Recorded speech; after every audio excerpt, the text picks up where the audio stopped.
whenever I was contacted about possibly doing this, actually a former employee got me into this somehow.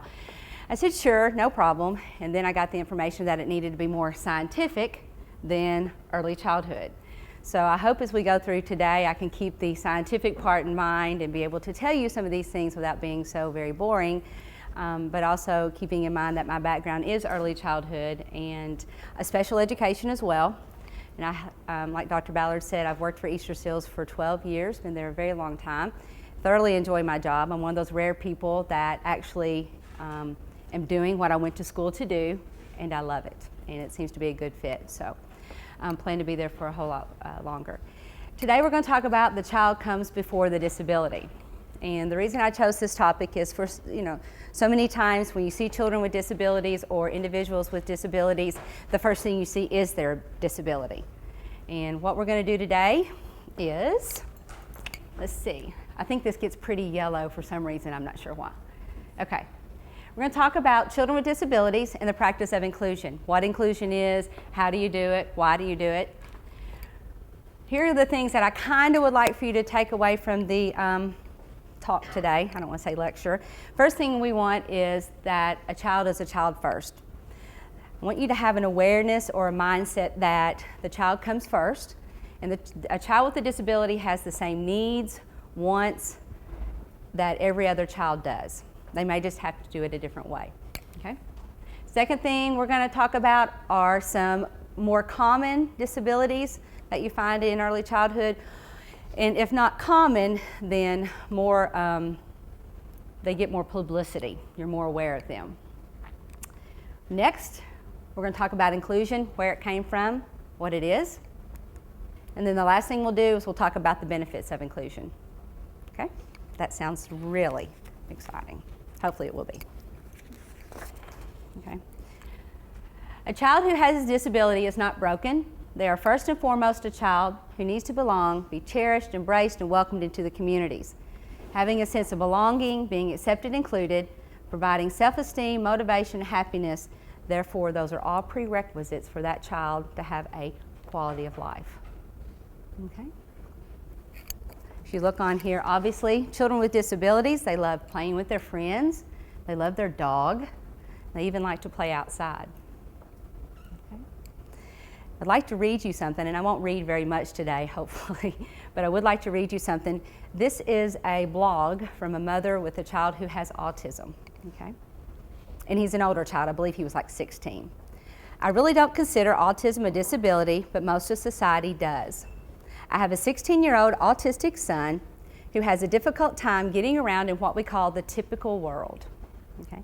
According to him, we are neurotypical, or NTs, and we are the ones with the problem. He feels we get too hung up on things like following societal rules. He doesn't understand why we try to change him to fit into our world.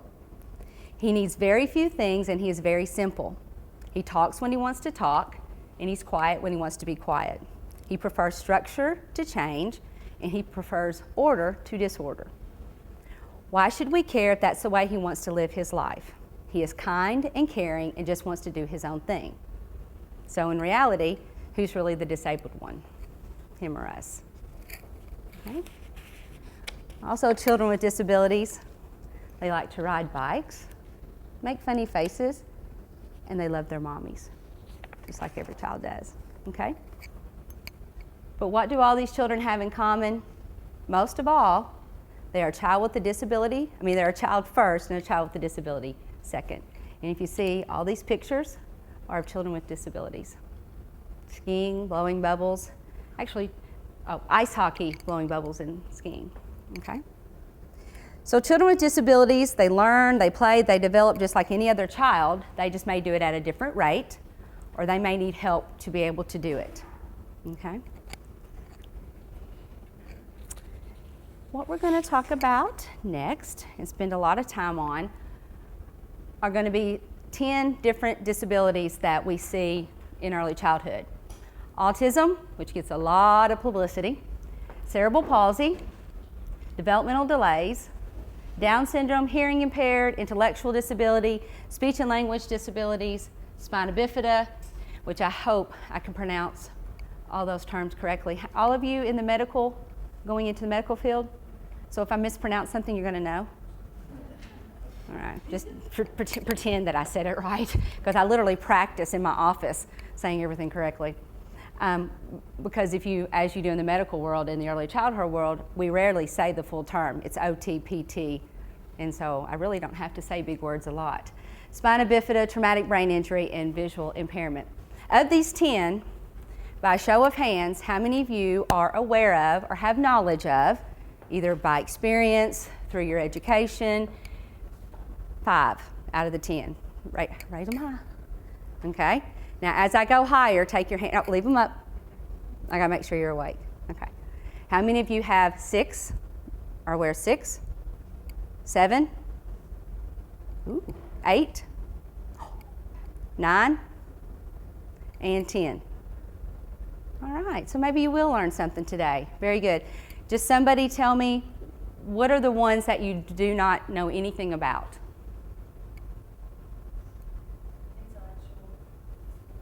Intellectual disability. That's a good one. I think you'll recognize it when I tell you what it used to be called. Anything else? Yes, sir? Spina bifida. Oh, good. Spina bifida. That has some big words associated with it. Anything else? No? Okay. Let's start with autism. Autism gets a lot of publicity right now. And has everybody heard of autism? Yes, very good. Okay. Of course, here's what we do know about autism. There's a lot we don't know, but here's what we do know. We know that it's a neurological disorder that affects the child's ability to communicate and relate to others. It really affects his ability to have social skills. Okay?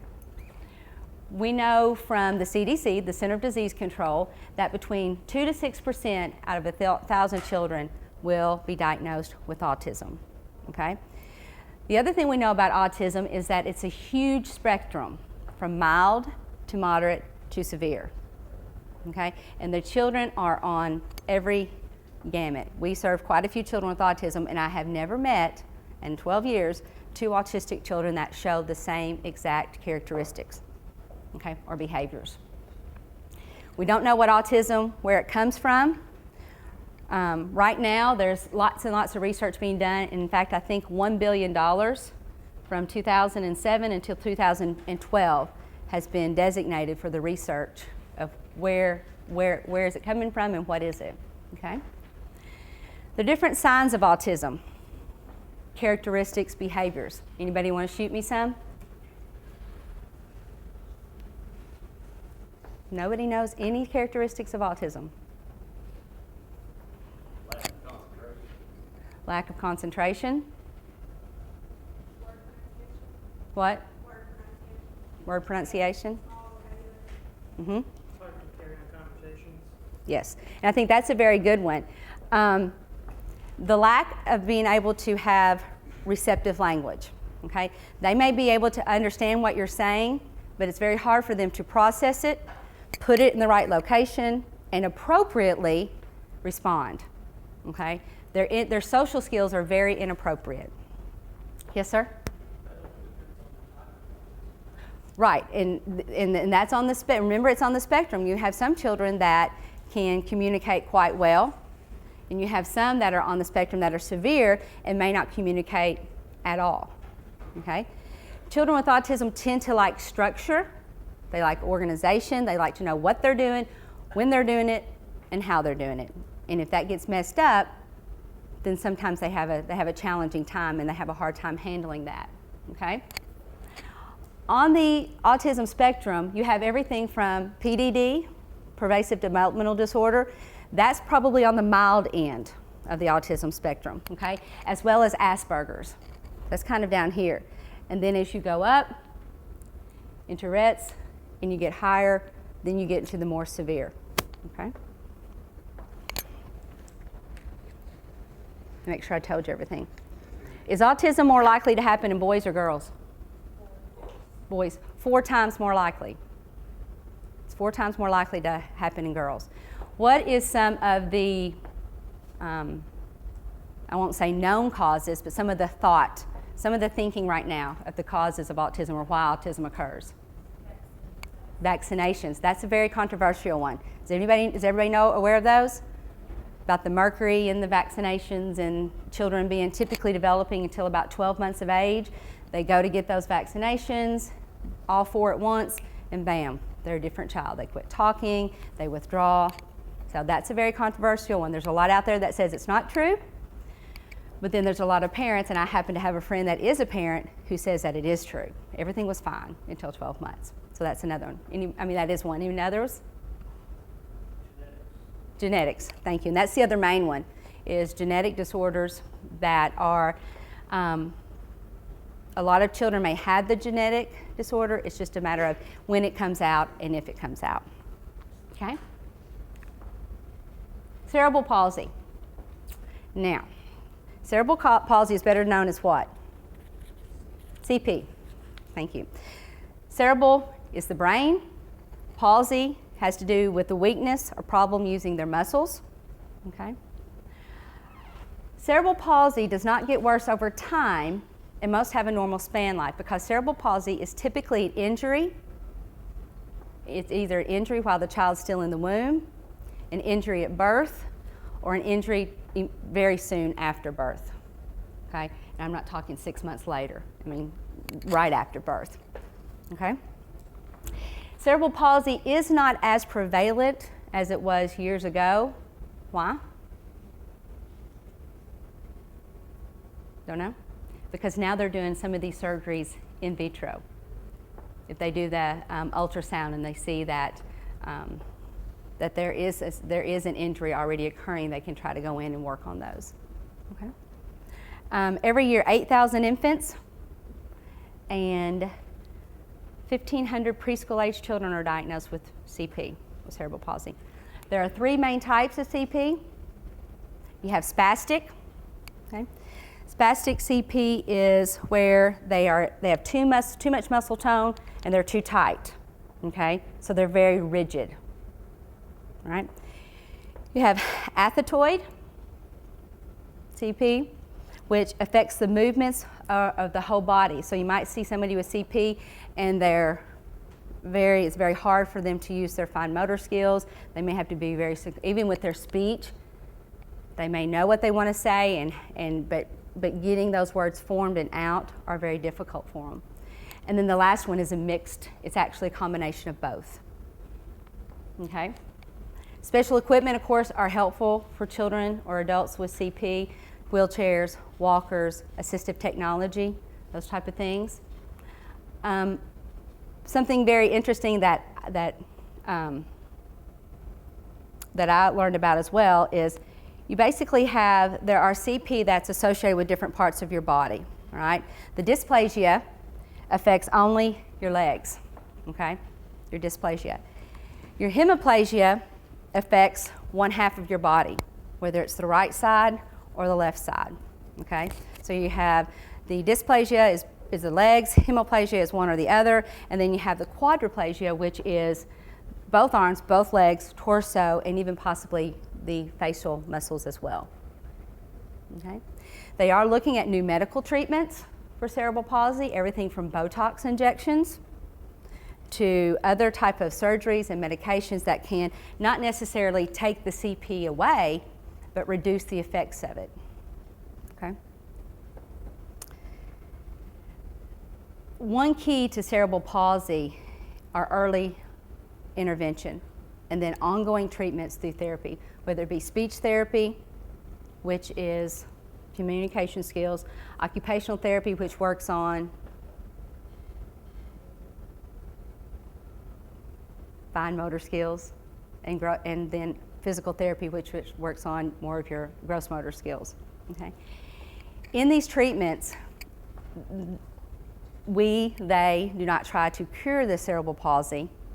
What they try to do is teach these children or adults how to use their bodies in different ways so they can still be independent and progress forward with their abilities. Right.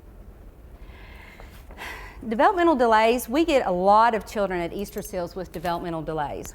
And the reason is developmental delay is actually a global definition for any child who isn't reaching the developmental milestones. As everybody knows, there are developmental milestones that children reach at certain ages. No two children reach those milestones at the same time.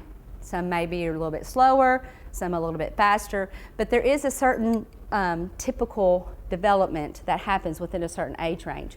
When that development doesn't happen, and there hasn't been an injury at birth, there's not a genetic diagnosis, young children will typically be diagnosed with developmental delay.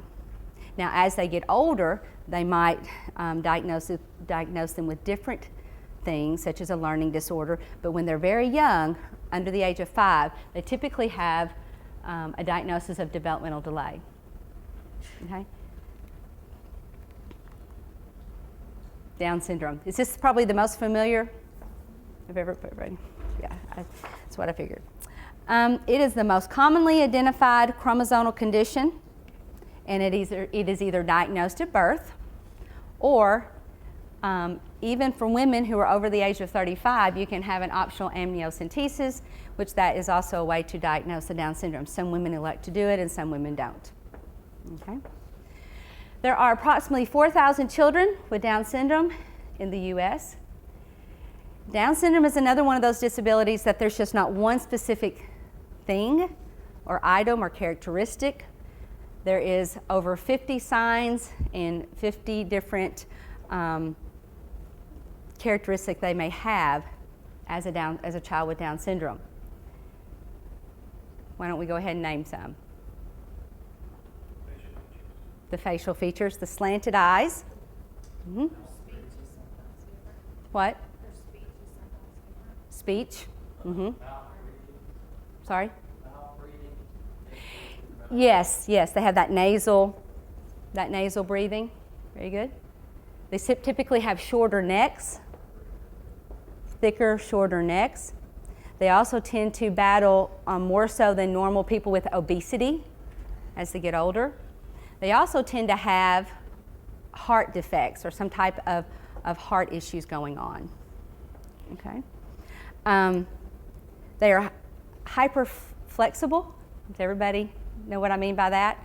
Has anybody been around a child with Down syndrome or adult? Oh really?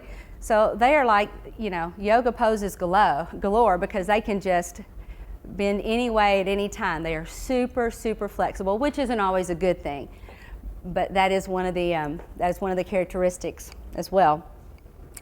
And most of the time, there are some intellectual disabilities, but it could be very mild to where as these children grow up, they graduate from college, which this young man did right here, through some severe intellectual disabilities where they may stay around a 10-year-old developmental level. So it runs the whole gamut. The thing about Down syndrome, as with all of these disabilities that we'll talk about, is the more intervention they get, the earlier the intervention happens, the higher the percentage to reach their highest potential is. It doesn't mean they're going to meet every goal, and it doesn't mean they're going to be typically developing, which is what, I don't think I told you that. Typically developing is what we call children that are within the normal range. We don't call them normal children at Easter Seals, because all of our children are normal, but we do have children that are special needs and children that are typically developing. So the more early intervention they get, the ongoing intervention from the speech therapy to the physical therapy to occupational therapy, the higher their rate of reaching their highest potential becomes. Okay? Down syndrome also face some pretty specific health-related challenges that I wanted to just mention real quick. They tend to be more prone to infections, have a lower resistance. They tend to have visual impairments as well as speech impediments. They also tend to have heart defects. I believe the statistics say around 1/3 of the infants born with Down syndrome tend to have some type of heart defect. All right.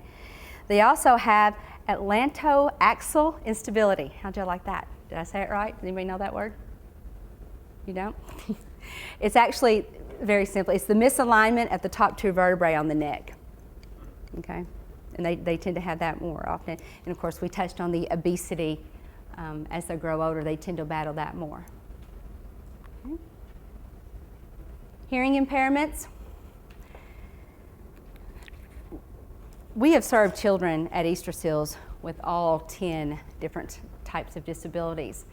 The children with hearing impairments are very interesting because something we do with all of our children at Easter Seals, regardless if they're typically developing or have special needs, is when they get into our one-year-old classroom, they'll start signing with them.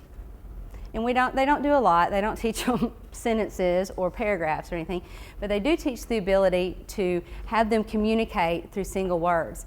And what we have found is not only does that help us as these children grow older in our inclusive environment, when we do get a child with a hearing impairment, it also helps the younger children communicate because they don't have their verbal skills yet. So we give them a tool to be able to communicate through sign language. Okay. There's a difference, a difference between deafness and hearing impairments. Okay. Deafness is where they have lost all ability to hear any form of sound, right? There's no sound coming in at all. A hearing impairment generally can respond to some type of auditory stimulus. They may be able to hear with a hearing aid. They may be able to have the implants. So there's a difference between a hearing impairment and deafness. Also, of course, the sound is measured by loudness and intensity, as well as frequency or pitch. And there are 4 types of hearing loss, basically. You have a conductive hearing loss, which is caused by a disease or an obstruction in the ear. You have sensory neural hearing loss, which is damage to the nerves in your ear. All right. You have a mixed hearing loss, which of course is a combination of the two. And then you have a central hearing loss, which is a result of damage. There's been some type of damage to the ear, some capacity. Okay. Intellectual disabilities. This is one that was not familiar. Intellectual disabilities is the new politically correct term for mental retardation. And it's actually been changed in the laws and in the regulations. They have left the term mental retardation and now moved to intellectual disabilities. Right? Intellectual disabilities occur for a variety of reasons. Okay, everything from genetic conditions, abnormal genes, Fragile X syndrome, PKU, those type of things, to problems during pregnancy where cells don't divide as they should, as well as women who drink alcohol, right, as well as some infections. Like if a woman or a young lady has rubella while she is pregnant, that can affect the intellectual development of the fetus. Okay. Of course, problems at birth, low oxygen levels, those type of emergency situations can, if they're severe enough, of course, can cause intellectual disabilities, not always. And I should preface that with not always on any of these things that I'm saying. If a woman has one drink while she's pregnant, there's probably, there's not going to be intellectual disabilities, but to an extreme. And then other health-related problems such as whooping cough, lead poisoning, which is now why all the children that are in early Head Start or Head Start, which is an income-eligible programs, they all have to have a lead screening so that we can know where their lead levels are. Why is that? Because a lot of older homes and older buildings were built with and used lead paint, or used lead paint. That's not even available anymore.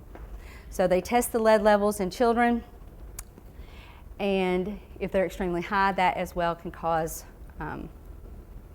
intellectual disabilities. Okay.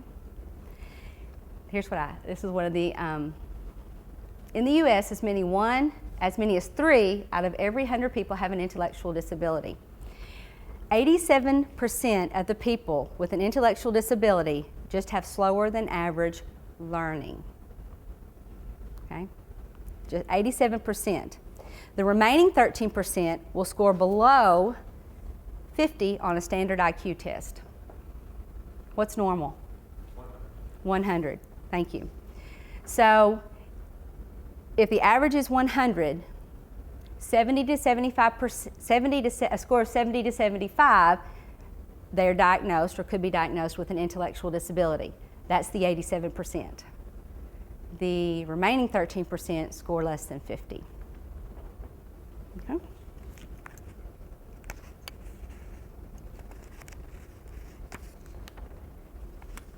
Speech language impairments. This is probably the most common disability that we see at Easter Seals. There are 1.4 million children and students who are in the category of having speech impairments. Of those 1.4 million, that does not include children where speech is the secondary diagnosis. So if a child has Down syndrome and has a speech impairment due to the Down syndrome, that's not included in the 1.4 million total. Yes, sir. Yes, that would be a primary diagnosis. Or a cleft palate, that would be a primary diagnosis. But a lot of the other disabilities, autism, Down syndrome, they typically have speech challenges. And those are the children that are not included in the 1 million. So that just, to me, indicates that this is truly one of the largest groups that we have. There are mainly two different types of speech challenges. One is actually producing the sound. Okay? Those are more so what we call speech impediments. Stuttering, articulation issues, being able to form the words correctly, putting the words together. Okay? And then you have language. And language is something totally different.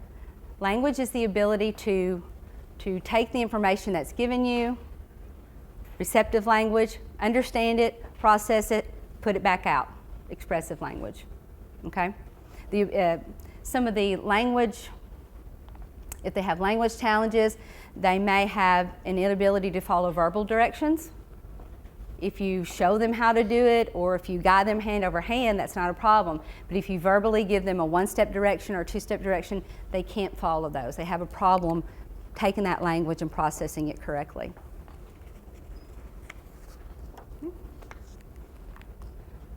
Spina Bifida. This is one where I practice how to say the words. Clefts, it's an incomplete closure of the spinal column, and there are basically three types of spina bifida. All right? The spina bifida occulta, that one is an opening in one or more of the vertebrae of the spinal column without any apparent damage to the spinal cord. Okay? A fact, approximately 40% of Americans have spina bifida occult, but don't know they have it. 40%. Mm-hmm.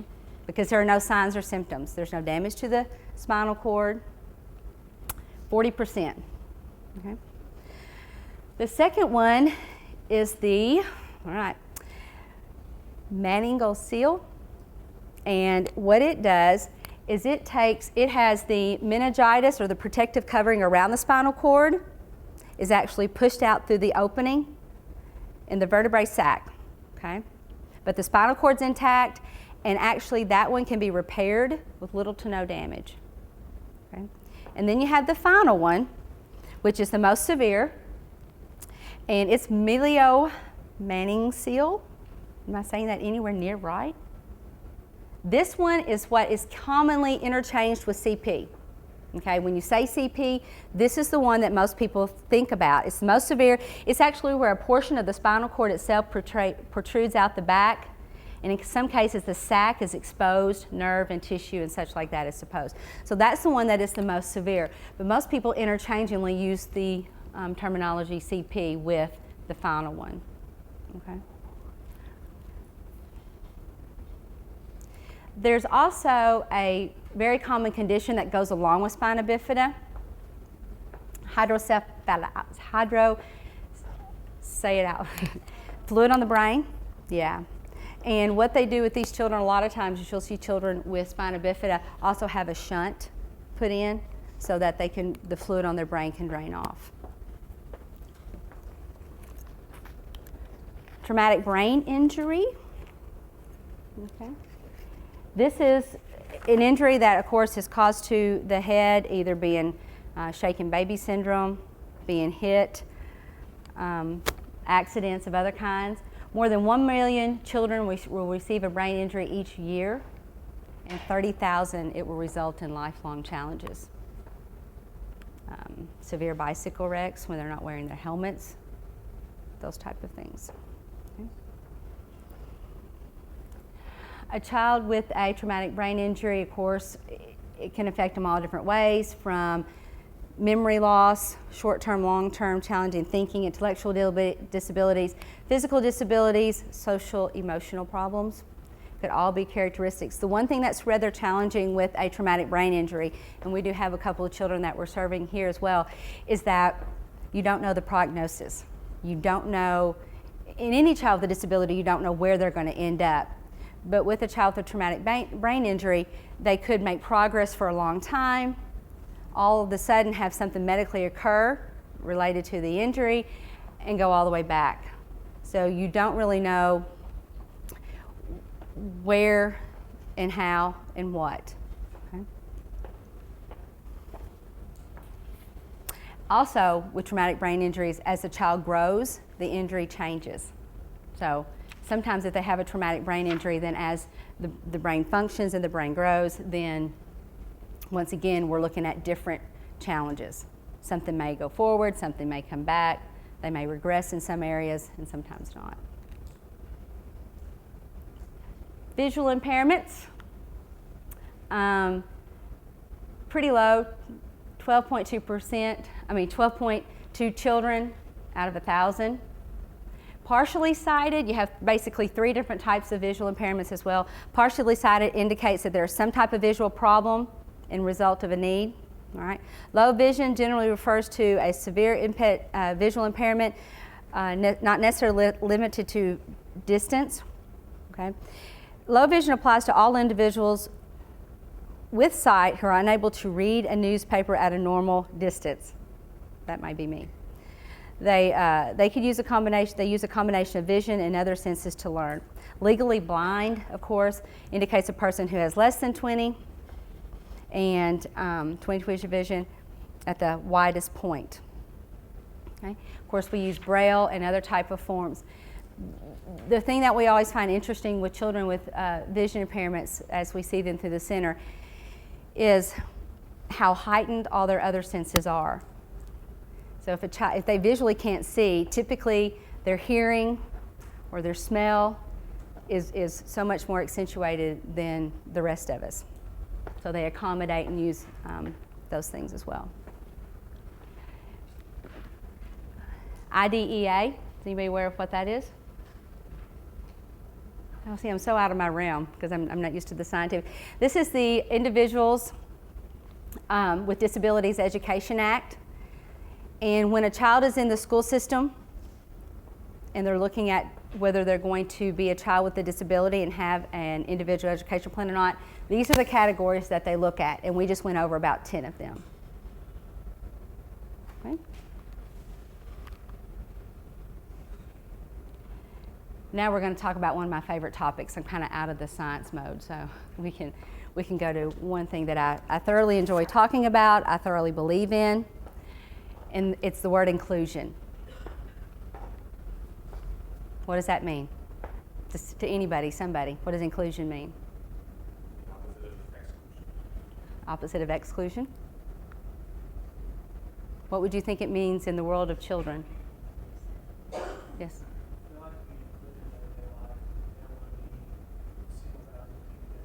Right. They like to be included in everyday life. They don't like to be singled out, don't like to be excluded, the opposite of inclusion. It's also that, and it's a whole lot more. It's giving children with disabilities the opportunity to see and do everything a normal child or a typically developing child would do. All right. The best story I have on inclusion, to just kind of get the subject going, is my son Ethan. Ethan's 11 now, and he has gone to Easter Seal since he was about 8 weeks old. We have about 70% of our children are typically developing, about 30% have special needs of some variety. And whenever I took the job, we started making our program what we called inclusive, because it was not. All we served were children with special needs. But we knew that the best way for them to be served was to make us inclusive. So Ethan was one of those first typically developing children to attend the center, and he came home one day absolutely beside himself. He was so excited. He said, Mom, I have the new friend, and she is the coolest thing in the whole world.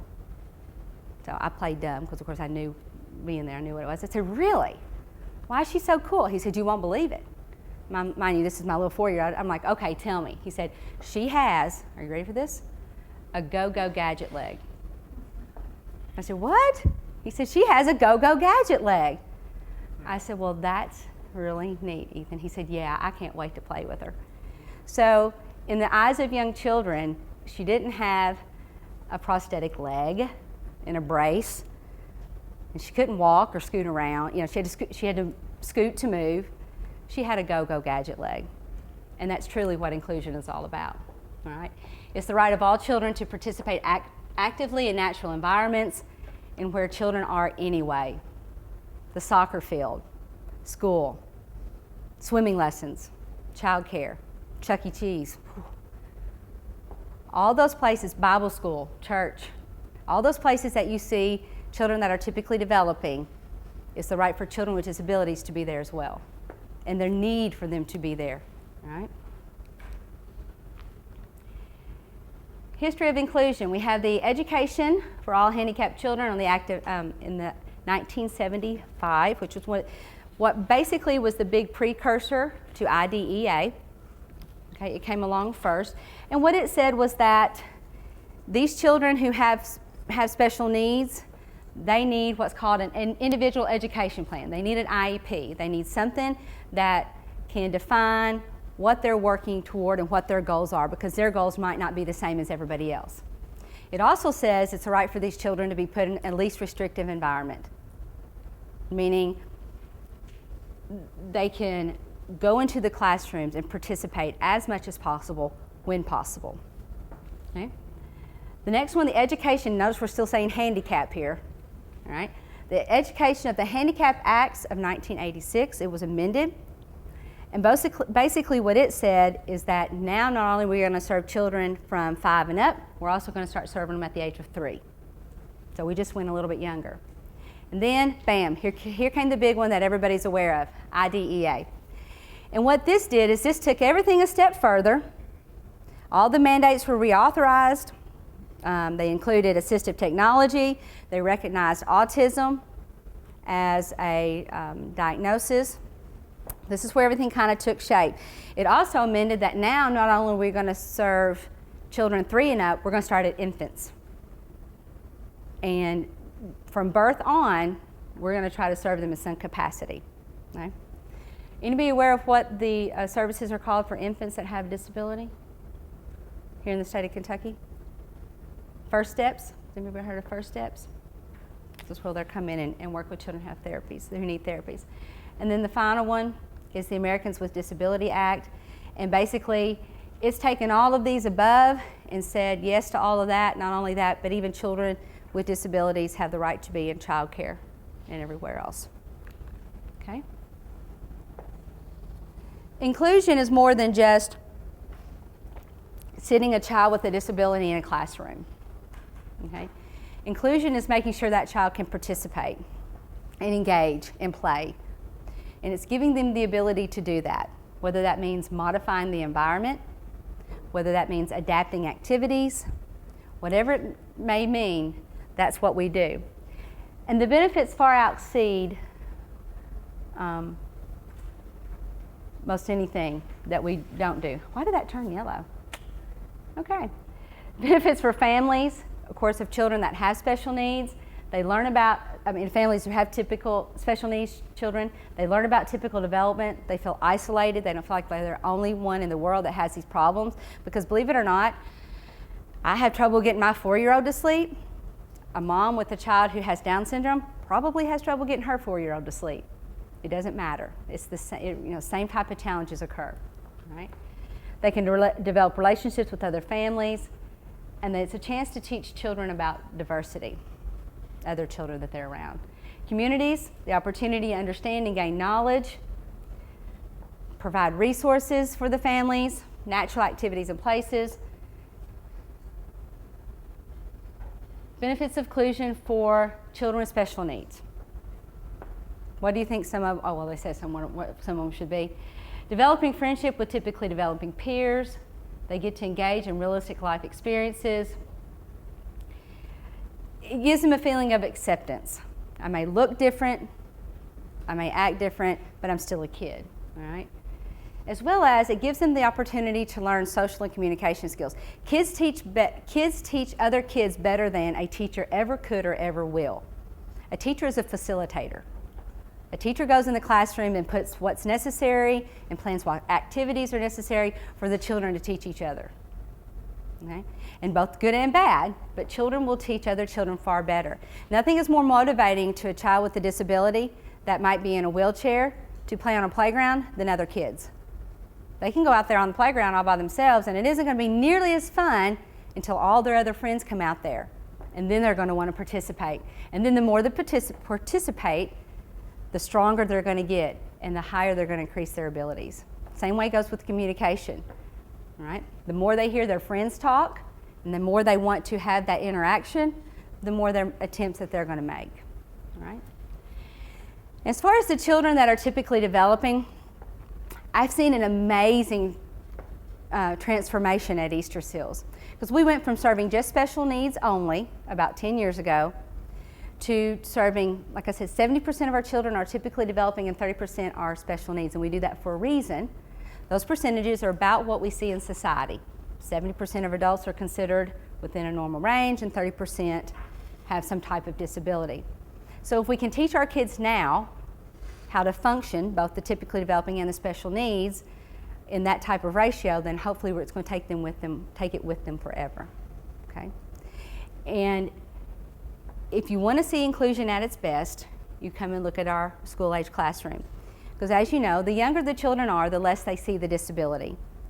But as you get older, kids learn more and know more, and especially when you get to that horrible younger teenage years where they start really picking on each other and not being very nice. Our school age room is an amazing place. We have about 20 kids, and 6 of them have disabilities. They are not teased. They are not considered any different. They do the same thing as all the other kids. We have one little guy who has CP, and he is mobile, but he is so much slower than the other kids. So when they go on these field trips all summer long, they don't run off and leave him. Typically, he'll have one on each side of him, holding his hand, and a couple more behind him. But a lot of these children that attend are like my son Ethan, that have grown up going there forever. And what he hopefully will take with him for many, many years is that it doesn't matter what you look like, it doesn't matter what you act like, I still treat you with respect. And I still treat you like a human being. Okay? One thing that inclusion does for children that are typically developing, which most people might not realize, is that it helps them grow and develop as well. It helps them learn if they're being a role model, and that's only increasing them or motivating them to continue to do more. Okay. Opportunity for a realistic view of disabilities. You know, you can watch stuff on TV, but once you actually get in there and you're interacting and you know what you see, maybe it's not so scary. And then, of course, an observation of role models who can actually, a special needs child can be a role model to a child that's typically developing. Because although they have challenges, and although they might have a harder time, if a typically developing child sees a child with special needs overcome those, then that's a motivation as well. All right? So why do we do inclusion? Because it's the law, because we have to. More importantly, it's supported and encouraged by the state and all these federal policies that we follow. Most importantly, we do them because as Easter Seals, it's our mission, and it's our top priority, is to create a child that's a child first, and a child with a disability second. Does anybody have any questions? Anybody the specific disabilities, what we do at Easter Seals? I didn't talk a lot about Easter Seals itself, but is there any questions about who we are and what we do? No? I'm sorry, what? Who are you and what do you do at Easter Seals? I didn't even tell you that, did I? I am Tara Beyer, and I'm with Easter Seals. My official title is the Vice President of Children and Medical Services, and basically the buck stops with me on any of the children's programs. We kind of compare ourselves to a super Walmart because a family that has a child that's typically developing, or if you have a child that has special needs, you can come to Easter Seals and basically get everything you need. You can get child care services for both the typically developing and special needs children, as well as children from lower income families that are income eligible. You can receive PT, physical therapy, occupational therapy, speech therapy. You also are on the federal food program, just like the schools follow, so it's very nutritious food. You basically come and you can get everything that you possibly need. Right? We do have collaborations with the school systems as well as Head Start, so children that attend our center, they may not be a child with a disability, but they are certainly a child at risk. So we're inclusive of special needs, typically developing, all socioeconomical levels, all ethnicity. It's all right there. Does that help? We provide services to children in the child care facility from 6 weeks to 12 years. We provide the therapies, speech, PT, and OT, all the way to about the age of 24.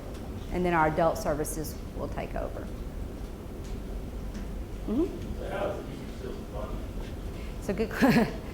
It's a good question. I know schools spend a lot of money. Because what? I know schools spend a lot of budget. Yes. It is, and it is. Therapies are very, very expensive. Of course, we have the telethon that probably most people, if you're from this area, are aware of, and that does provide it's actually not a huge part of our budget, but it is a significant part of our budget. Fee for service, which would be private pay individuals. When my child goes to Easter Seals, I pay. Families with a special needs child, we will make accommodations for. Therapies, we either will bill medical cards, EPSDT, and then we also have a scholarship therapy fund that people have came to Easter Seals and said, okay, I want to help, but I just don't want to give my money. What can I help with? And we usually say, well, we have a scholarship therapy fund for children who do not qualify for medical cards because that's an income eligible, but parents can't afford insurance. So where are they in this? So we also, because of our collaborations with Early Head Start and the school systems, we are like a subcontractor. So although they pay us to help provide their services, they get their funding from the federal government. Head Start is federally funded, and then of course school systems are state funded as well. So a lot of, and we do participate in the food program, which because we participate, it's called the Child and Adult Care Food Program. It's a state-run organization as well. And because we agree to provide these very healthy, nutritious foods, we get a small reimbursement from them as well. But we always run just a little bit short. Never enough money. Can't always serve as many people as we'd like to. Do we have any other questions? No? Where is it?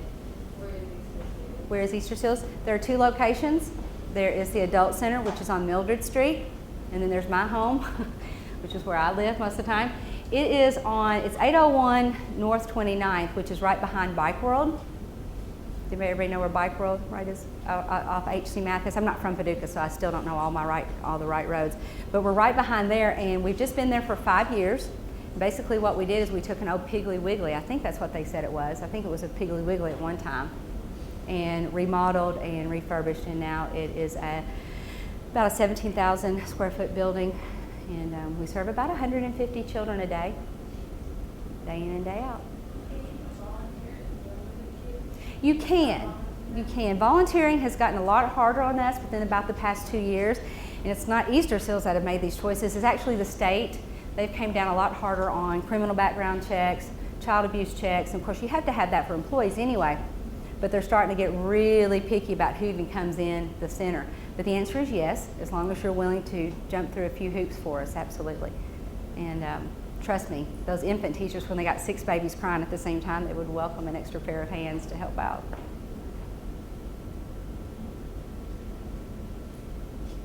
And with that being said, I'll open it up to you if anybody wants to ever come by for a tour. Just kind of give me a little bit of advance notice, and I'll be happy to show you around and what we do and how we do it. Mm-hmm. I'm sorry, I didn't hear you. What? Uh-huh. No, it doesn't. It's a different organization. We participate with that and we help with that, but no, we don't get any of the funds from that. The The only funds that we actually receive from donated funds would be from individuals, the telethon, which is the Lions Club puts that on, and then also an organization called Charity League, which is a wonderful group of women that do all kinds of really cool dances and stuff, and they support us as well. Those are our main areas that we get any donations from. Anything else? All right, I appreciate your attention. Thank you very much. Hmm? Is that it?